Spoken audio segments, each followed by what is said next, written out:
Back side neck design வந்து இந்த மாதிரி லோட்டஸ் டைப்பில் போட்டோன்னா சூப்பராக இருக்கும். ஆனால் இதோட ட்ராயிங் வந்து நம்ம கையில் ஈஸியாக பண்ணலாம். இந்த மாதிரி பேப்பர் கேன்வாஸ் எடுத்து இந்த மாதிரி 2ஆக மடிச்சுக்கோங்க. 9.5 இன்ச்சஸ்க்கு நான் ஸ்கொயராக கட் பண்ணி எடுத்துருக்கிறேன். இப்போ இதை வந்து 2ஆக மடித்து போட்டுட்டு கீழே வந்துட்டு ஒரு 1/2 இன்ச்சஸ்க்கு மார்க் பண்ணிக்கோங்க. ஒயரை வந்து ஒரு 5.5 இன்ச்சஸ்க்கு நான் மார்க் பண்ணியிருக்கிறேன்.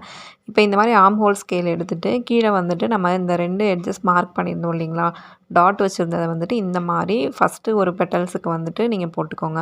அடுத்ததாக ஒரு 1 இன்ச்சுக்கு ஒரு கேப் விட்டு ஸ்கேல் இந்த மாதிரி சாய்ச்சி வச்சு ஒரு இதழ் வந்து போட்டுக்கோங்க. நெக்ஸ்ட்டு வந்துட்டு 3ஆவது இதழ் வந்து பார்த்திங்க அப்படின்னா அதே மாதிரி ஒரு 1 இன்ச்சஸ்க்கு கேப் விட்டு இந்த மாதிரி போட்டுக்கோங்க. மேலே அந்த எட்ஜஸ் கிட்ட வரும்போது மட்டும் நான் வந்துட்டு கையில் வந்து லைட்டாக அந்த பாயிண்ட் மட்டும் நான் ட்ரா பண்ணியிருக்கிறேன். ஃபைனலாக வந்து பார்த்திங்கன்னா இந்த மாதிரி ஒரு பெரிய இதழ் வந்து போட்டுட்டு இதை வந்துட்டு ஃபினிஷ் பண்ணிவிட்டு இதே மாதிரி நீங்கள் கட் பண்ணிக்கலாம். இப்போ மார்க் பண்ணதுலேருந்து மேலேருந்து ஒரு 1/4 இன்ச்சஸ்க்கு விட்டு இந்த மாதிரி கட் பண்ணி எடுத்துக்கோங்க. இப்போ இதை வந்துட்டு ப்ளவுஸில் எப்படி அட்டாச் பண்ணுறது அப்படின்றத நெக்ஸ்ட் வீடியோவில் காமிக்கிறேன்.